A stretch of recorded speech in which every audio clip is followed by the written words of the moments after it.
Hello, hello, j'espère que tu vas bien. Écoute, aujourd'hui, j'essaye un nouveau système pour l'enregistrement. Donc, je suis dans une phase de développement de ma capacité adaptative par rapport à certains aspects technologiques. Et en même temps, je marche le terrain pour intégrer des nouvelles connaissances, comme je fais aussi dans Reset, dans la pleine conscience, à travers plein de programmes. Et aujourd'hui, je voulais te parler de... Alors, comme d'habitude, je ne décide pas à l'avance le sujet duquel je vais parler. Là, en même temps, je m'amuse à voir si je bouge plus doucement. Parce que des fois, j'ai envie aussi de partager un petit peu l'environnement dans lequel je baigne et je tourne les vidéos. Moi, je trouve la nature est vraiment très inspirante. Et en même temps, je vois que ce support que j'utilise, il est quand même assez lourd. Donc, je m'y attendais pas. Donc voilà, je découvre en même temps que toi. Et je voulais te parler en fait de... Et donc je vais aussi voir si par exemple, est-ce que j'arrive à me mettre, m'asseoir ici, près du fleuve. Tu vois, j'expérimente en même temps avec toi pour rendre cet enregistrement plus agréable et en même temps voir si donc ça marche, les systèmes. Par exemple, si je me mets là, alors, donc je fais des tests en fait en même temps en live, voir si je m'assieds là, bien sûr. Et ben voilà, l'appareil il fonctionne. Donc voilà, donc parce qu'en fait il y a certaines personnes qui m'ont dit, et aussi François Lemay m'a conseillé de ne pas trop bouger pendant les enregistrements des vidéos pour rendre l'expérience plus agréable lors de l'enregistrement. Ce que je vais faire par la suite, je vais aussi enregistrer, enfin, je vais aussi acheter un micro qui permet justement une meilleure, un meilleur son en fait. Donc là, il y a le bruit du fleuve. Je pense que c'est agréable. J'espère que ça allait aussi pour toi. Et je vais voir si j'arrive encore à approcher un petit peu avant d'entrer dans le vif du sujet. Donc, c'est peut-être possible pour tester ta patience. Parce que voir si tu arrives à maîtriser bêta. Alors, donc là, c'est une capsule complètement différente. En même temps, je fais attention pas que le téléphone il tombe dans le fleuve. Parce que je ne voudrais pas le perdre en ce moment.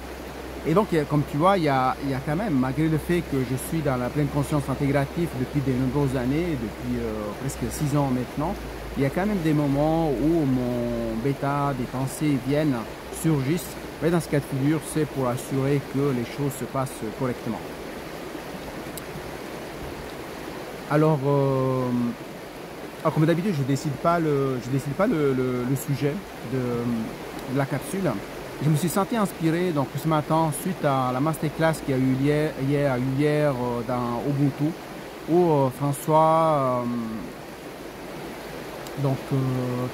invité à Nathalie Hébert qui fait partie de la Happy Team depuis 8 ans à accueillir en fait tout l'amour, les remerciements de toutes les personnes qui ont pu bénéficier de tout son aide tout au long de ces 8 ans.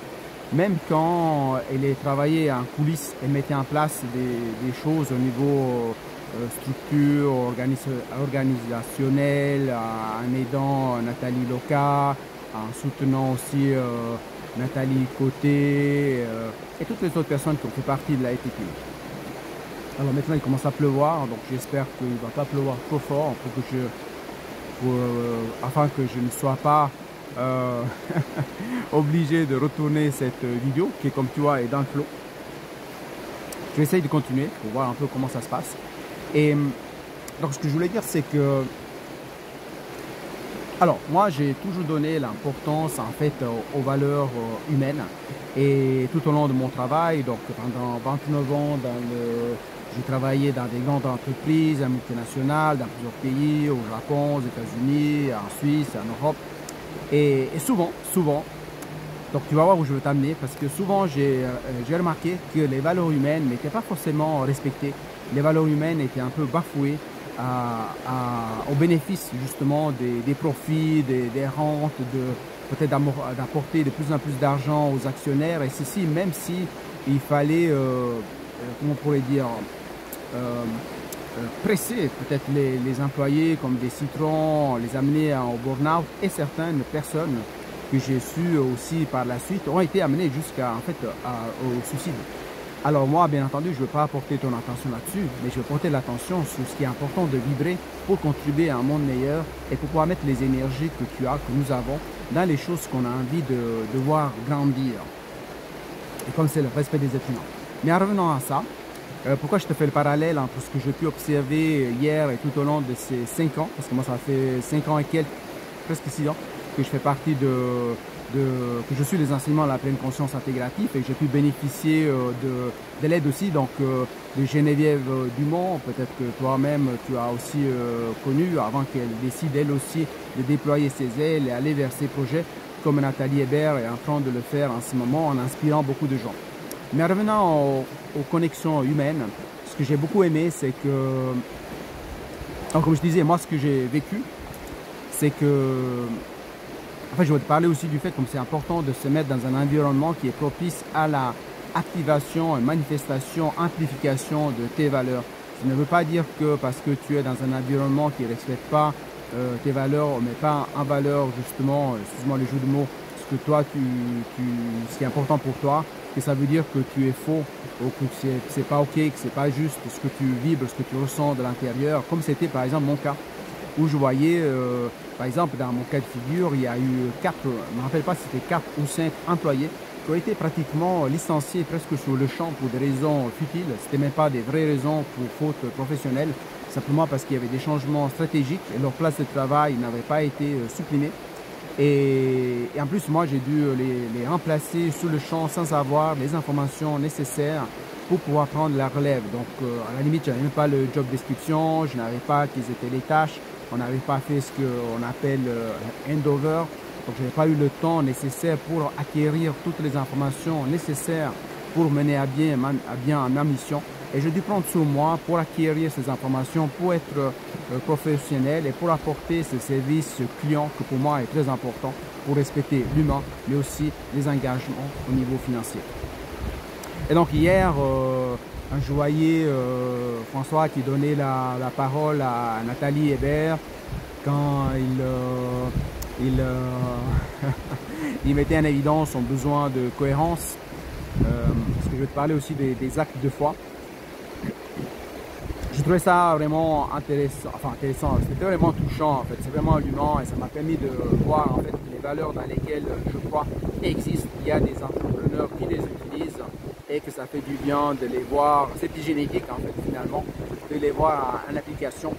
Et ce que j'aimais bien c'est comment il est arrivé là, ils ont discuté, il a ressenti qu'aussi pour Nathalie Hébert, c'était le moment de prendre de plus en plus son envol, ça me fait des connexions par rapport à différentes phases précédentes, comme par exemple, je me rappelle, et ça je trouvais surprenant par rapport à mes modes de faire ici en Suisse et ce qu'on m'a enseigné ici en Suisse. Ce que François faisait il y a moins d'une année, c'était par exemple, il avait le lab pleine conscience, moi j'adorais. Donc là en même temps, j'observe qu'il y a un peu de vent, je ne vois pas que le téléphone tombe. Et que c'était génial parce que dans ce lab, il y avait des interviews, tout ça, etc. En fait, ça se passait très bien. Et comme il disait, ça ne lui prenait pas énormément d'efforts, je crois que quelques heures par mois. Et ceci, ça l'a amené 400 000 $ par année, facile, et en faisant des choses qu'il aime, en ayant déjà la structure, l'entreprise, enfin tous les employés qui étaient là, qui travaillaient et faisaient ce qui était nécessaire pour amener à bien cette mission. Et moi, je me rappelle, je faisais partie aussi des fondateurs parce que j'étais vite capté par ce lab pleine conscience. Donc, c'était le premier niveau, disons, pour entrer dans les enseignements. Et c'était très intéressant, vraiment un laboratoire. Et quand il avait décidé de mettre de côté ça, ça allait vraiment c'était contraire à tous les enseignements, tout ce qui se fait dans le marketing, et ce que moi j'ai pu observer et ce que j'ai pu aussi voir dans différentes approches qui sont au niveau suisse, italien, américain et européen. Et donc en fait j'observe parce que j'aime bien voir des gens qui marchent leur terrain et qui montrent en faisant des actes de foi que finalement les choses se mettent en place, comme c'est le cas maintenant ces derniers mois. Parce que je me rappelle aussi d'un autre épisode où François, il y avait une demande. Je me rappelle quand il y avait ouvert le reset, le programme reset une fois, il y avait environ 1000 personnes, c'était énorme. Et je crois que c'était à ce moment-là la plus grande cohorte de Reset. Et après quelques temps, parce que lui d'habitude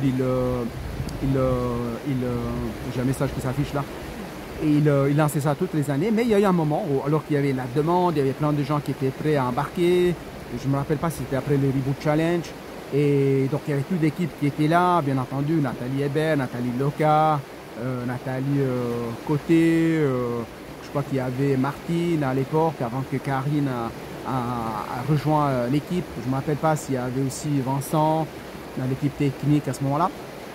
C'est sûr que pour ces personnes-là, les décisions de François allaient impacter leur quotidien parce qu'ils dépendaient au niveau du travail, au niveau des heures de travail, de ce que François allait faire.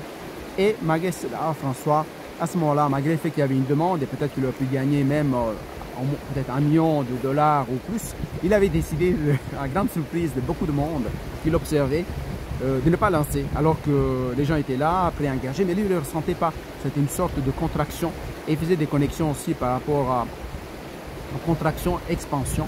Et finalement, là, je voulais te parler de l'acte de foi qu'il avait fait à ce moment-là, en croyant, en ayant cette foi, même sans voir, en fait, il ressentait en lui qu'il y aurait eu une expansion. Et donc, la vie, en fait, nous confirme, me confirme, vous confirme aussi, parce que ce que je dis, c'est pas la théorie, c'est vraiment la pratique. Que maintenant, par exemple, il a lancé, après le défi de méditation, les 2 défis de méditation de 10 jours, et le défi de méditation qui a eu lieu récemment, et auquel ils ont participé, ils sont inscrits 52 000 personnes. En fait, qu'est-ce qui s'est passé? C'est qu'il y a eu 2500 personnes environ qui ont rejoint l'aventure Reset. Donc je laisse faire les calculs, parce qu'il y a quelqu'un qui aime bien faire ses calculs, mais moi ce que je voulais t'amener, c'était plutôt dans la faire acte de foi dans la vie, écouter son propre ressenti, rester dans une cohérence avec ses enseignements, mais aussi à ce qu'on perçoit à l'intérieur de soi, faire confiance dans la vie, que le but de la vie, c'est vraiment croître. Parce que quand François, dans Switch ou dans d'autres enseignements, il parlait, oui, le but de la vie, c'est croître et tout, etc., comme les arbres, hein, comme si tu en vois quelques-uns ici derrière moi, donc je ne peux pas les indiquer pour pas que ça bouge trop le téléphone. Et donc, mais en fait, finalement, moi, comme je suis quand même si je suis quelqu'un qui s'intéresse à la spiritualité depuis l'âge de 13 ans, et j'adore tout ce qui est en relation avec la spiritualité, la connaissance intérieure, énergétique et tout ça, mais je suis quand même quelqu'un de très rationnel, cartésien, donc je me suis formé comme analyste programmeur, donc j'ai tout mon parcours dans le domaine rationnel. Et en plus, comme tu le sais, les hommes en général, ils sont plus... ils ont moins cet élan que la plupart des femmes, ils ont à être connectées à l'intuition, la voix intérieure, à la sensation, au ressenti. Donc voilà, moi j'ai développé ça avec le temps et je savais que tout ça était là et maintenant je donne plus de place. Et en fait, ce que j'aimais, c'est que, donc il a fait acte de foi, il a écouté sa voix intérieure. Il était, comment on pourrait dire, il n'était pas comblé, il n'a pas été comblé les attentes de son équipe, que bien entendu, il pouvait se poser des questions comme Nathalie Hébert et toutes les autres personnes, mais dire, mais qu'est-ce qu'on va faire, comment on va pouvoir payer les frais, comment on va, parce que finalement c'est aussi une activité, c'est une entreprise, c'est pas simplement des choses en connexion avec le cœur, mais c'est aussi, il y a une structure là derrière, il y a des frais à payer tous les mois, même le Zoom, pour accueillir 1000 personnes par session, il y a des coûts. Et donc c'est sûr que ces personnes, ils ont dû se réinventer, ce qui était le cas aussi de Nathalie Hébert, qui avait commencé à explorer des nouveaux chemins. Moi, je te parle de Nathalie Hébert parce que c'est quelqu'un que j'apprécie énormément. J'ai pu aussi bénéficier de ses services. On a fait plusieurs heures de consultation, tout ça. C'est quelqu'un qui est vraiment très structuré. Moi, j'adore. Tout comme moi, elle est focalisée résultat et pas problème. Donc, solution et pas problème. Ça, j'adore ça. C'est très facile d'entrer en connexion. Et donc, elle avait commencé à explorer de nouveaux terrains, de nouveaux chemins, et puis d'autres personnes l'ont contactée. Elle a commencé à remplir son agenda, elle a commencé à porter ce besoin qu'elle a de se sentir utile dans des environnements où ses capacités, ses connaissances sont utilisées. Et donc, je disais, pendant ce moment qu'il y a eu moins d'heures de travail auprès de la Happy Team, Elle a exploré ses chemins et puis justement, il est arrivé. Donc là, je dévoile rien, hein, donc, parce qu'il y a beaucoup de monde qui est au courant de tout ça, hein, donc c'est pas des choses secrètes. Parce qu'elle termine son engagement auprès de la Happy Team dans laquelle elle a travaillé 8 ans, fin janvier. Et moi, ce que j'adore, c'est la manière que tout ça se fait. Ça se fait dans l'accueil, dans l'amour, dans le respect de chacun, parce qu'en même temps, elle reste toujours une amie pour la plupart d'entre nous qu'on l'a côtoyée tout au long de ces 8 ans, et bien entendu pour François, Nathalie Loca et toutes les autres personnes qui vont la soutenir tout au long de ce processus d'envol, parce que bon, finalement, elle a déjà déployé ses ailes, elle a déjà des activités à côté, il y a déjà des gens qui ont pu expérimenter ses compétences et ses vies, c'est côté humain en fait. C'est vraiment cet aspect humain que pour moi c'est très important, parce que je pense que les qualités humaines sont très importantes, parce que tout ce qui est compétences, on peut développer les compétences, on peut apprendre les compétences. Par contre, le côté humain, c'est quelque chose qu'on a à l'intérieur de soi, et que s'il est étouffé par un environnement qui n'est pas fertile, comme ce l'était pour moi pendant un certain nombre d'années dans certaines entreprises, eh bien c'est le moment peut-être de changer d'environnement. Moi, c'était arrivé avec un burn-out. Et puis, alors ce moment, je ne l'ai pas forcément beaucoup aimé, parce qu'il fallait remettre en question pas mal de croyances que j'avais héritées quand j'étais adolescent, enfant, qu'il fallait se battre, il fallait tenir dur, il fallait pas fléchir, il fallait pas baisser les bras et tout ça, etc. Même au détriment de ma santé. Mais finalement, ce qui était juste, c'était arrêter. Et je suis très content, c'était vraiment un cadeau, que sur le moment, j'aurais pu voir comme un cadeau empoisonné. Mais finalement, ça m'a permis de me reconnecter à mes valeurs, ça m'a permis de donner de la place à mes valeurs, ça m'a donné la possibilité de cultiver davantage ces valeurs, de amplifier tout ça, mon énergie du cœur, mon énergie de connexion à l'humain, d'être plus moi-même, de regagner cette connexion avec mon besoin de liberté, d'exprimer la liberté, de pouvoir interagir avec la personne de manière authentique. L'authenticité, c'est aussi une de mes valeurs importantes, comme celle d'avoir la paix intérieure d'être ici maintenant, d'enregistrer cette capsule ici dans le flow, sans savoir si ça va marcher, parce que j'utilise un nouveau logiciel que je ne connaissais pas de DJI. J'utilise ce nouveau support, comme tu vois, des fois ça bouge automatiquement, parce que j'essaye en même temps ce tracking de mon visage automatique. Je ne sais pas ce que ça va donner. Je ne sais pas si j'ai beaucoup d'espace sous ma mémoire, sur le téléphone, et j'espère que ça ne va pas couper brusquement. Donc c'est tout ça, mais finalement j'écoute mon élan du cœur et je continue cette capsule pour dire en fait que, pour finaliser, c'est que j'ai beaucoup aimé. Après, qu'est-ce qui s'est passé, c'est que François, il a donné 2 minutes environ à toutes les personnes qui voulaient s'exprimer hier dans la masterclass Ubuntu, ou même en allant au-delà du temps qu'on avait à disposition, parce que d'habitude on a 2 heures, là je crois qu'on était vers 2h30, et je voyais Nathalie qui recevait cet amour, cette reconnaissance et tout ça. Mais finalement, ce qui était très intéressant, c'est aussi le fait que Nathalie recevait cet amour, mais c'est pas parce que cet amour venait de nulle part, c'est parce qu'elle, tout au long de ses 8 ans, elle a semé ces graines d'amour, d'attention, de soutien. Certaines personnes exprimaient aussi que les gens se sentaient en sécurité. Il y avait aussi une personne qui parlait, qui se disait que c'était un peu comme une sorte de maman d'une certaine manière. Et je trouvais ça intéressant aussi qu'elle parlait aussi en toute vulnérabilité, authenticité aussi de ce qui se passait à l'intérieur d'elle, aussi au niveau des messages du corps, aussi par rapport à ses projets. Et je trouvais ça génial, et je trouve que là vraiment, c'est dans ces situations-là que je me sens vivant, je me sens de mieux en mieux, je me sens vraiment dans mon élan du cœur, parce que moi-même, dans l'entreprise que je suis en train de fonder en ce moment, où je vais réunir toutes mes activités de cœur et celles que j'ai pu entreprendre comme employé dans le passé pendant environ 30 ans. Je vais m'entourer de personnes qui ont ce cœur-là. Je vais m'entourer de personnes qui vivent cette énergie du cœur, qui sont dans cette ouverture-là, qui sont dans la connexion humaine et ils sont dans le respect des valeurs humaines. tout en étant dans leurs compétences, en respectant les délais, parce que dans toute entreprise, il y a aussi des délais à respecter, il y a des moments, il y a des pics de stress, il y a des situations qui pourraient amener un peu à des, comment on pourrait dire, des situations un peu